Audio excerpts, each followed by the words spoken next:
So moving forward in this session, we are going to discuss about the having clause in MS Access SQL environment. And before we begin with, let's get a background of the having clause. So the first thing that you need to know while using the having clause is that having clause is always and always used with the group by clause. So your query needs to have a group by clause before applying the having clause itself.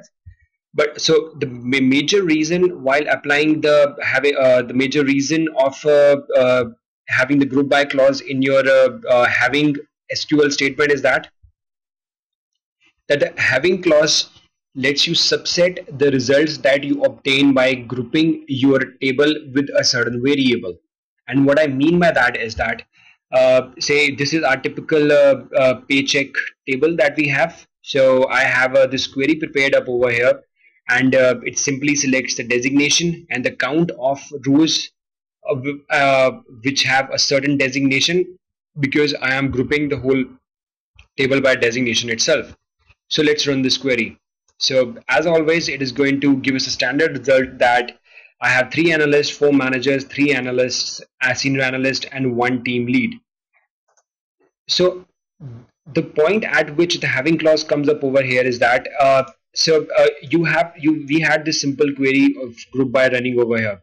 So when this query ran, we had this result presented us in a table. Now, having clause lets you subset the results that you obtain over here basis a certain condition, and that condition could be, let's say, a subsetting condition. Say, I only want those rows to turn up among this table which have the number of people greater than 1. So the way I will put up in SQL environment is that I need to write having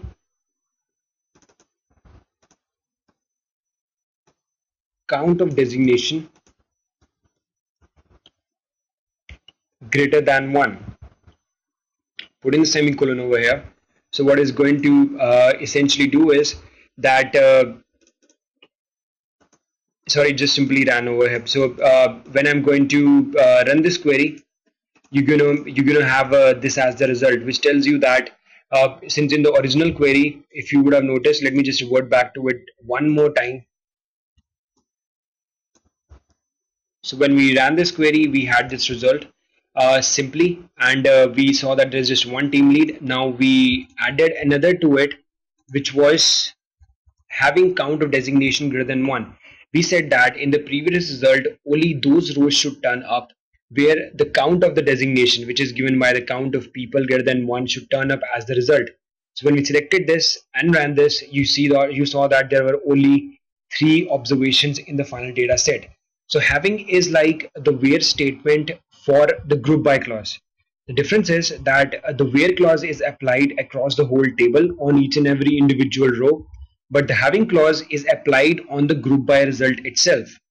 And we can even modify this even more. Say I wanted having count of designation, say, equal to 4 only. So in that case, when I went ahead and ran the whole situation, you're going to see that only those rows turned up where the count of the number of people in that designation environment was only 4, and that those were the managers. If I wanted, if I wrote up 3 over here and ran this thing, so again 2 rows turned up which had the count of designation, that is the count number of people, as 3 here. So this marks an end to the part 1 on our discussions on the having clause. Thank you for watching.